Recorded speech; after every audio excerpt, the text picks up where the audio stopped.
I've done at the dentist, and this is my current smile capability. There's nothing over here at all. Howdy, Phil. And the numbing went all the way up to my eyelid. So right here, nothing. So.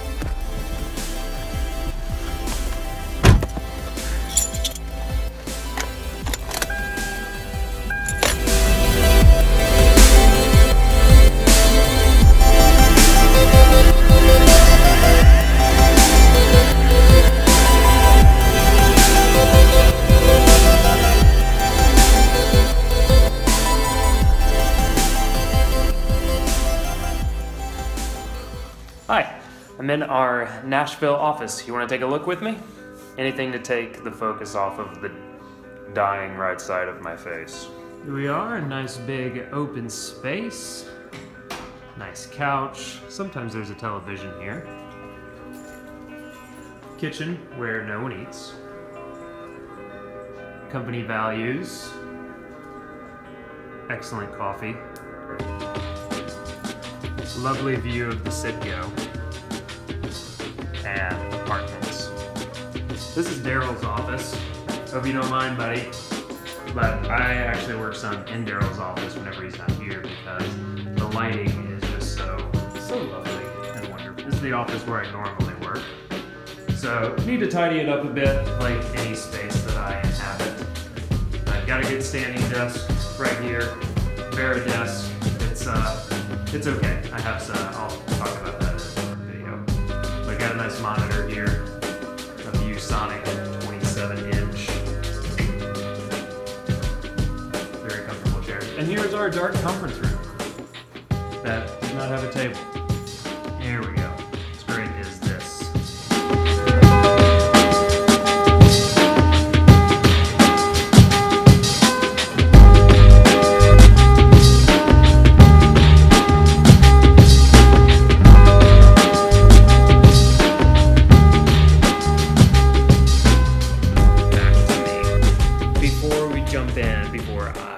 Jump into the sardines, and you'll be glad that you're not here with me. Another question that I've been rolling around in my head, and I encourage you to think about as well, is what books have you given away? Maybe you're not a book giver. What is maybe a gift or a recommendation that you've regularly sent to people? I am a book reader and a book giver. So here are the ones that the 4/5 books that I give away the most people. And it could be that they are, graduating college, they're going into their first job, they're getting married, they're transitioning jobs, there's a lot of work, or just, graduating high school is one. Just different ways to think about life and work and family. So here are the 4. The one that I've given away the most, probably the top 2, but it's debatable for me, but one is The Art of Work by Steven Pressfield. Highly recommend Art of Work because it does talk about, in terms of a bigger picture, the creative process, but there's a way of thinking about how you're going to overcome a lot of the mental hurdles that come with doing anything different, doing anything like out of the ordinary, or just getting over our own crap to do something new, whether that is write something or lose weight or start working out or eating new food or having difficult conversations, just getting over that mental hurdle. War of Art, it's not a big book. It might be over here. Let's go see real quick. I know we've got a Steven Pressfield book.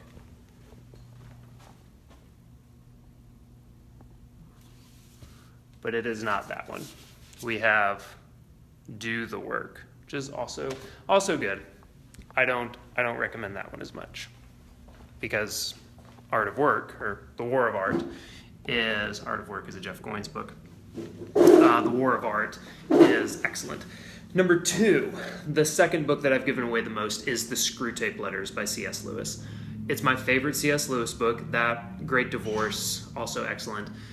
What I love about Screwtape Letters, you might know that I'm a Christian, and so the Christian aspect of it is very interesting and compelling to me. But the reason that I give it away to lots of people, regardless of whether or not they identify as Christians, is because to me it's also a study in human psychology. So however you want to think about angels and demons and temptation, any of that, just in kind of a similar way, a work of art, there are ways that we process things and interesting, kind of just behavior patterns that we fall into. And Screwtape Letters has a very interesting take on that, because it's written from the perspective of like a minor league, an apprentice tempter, that's Screwtape.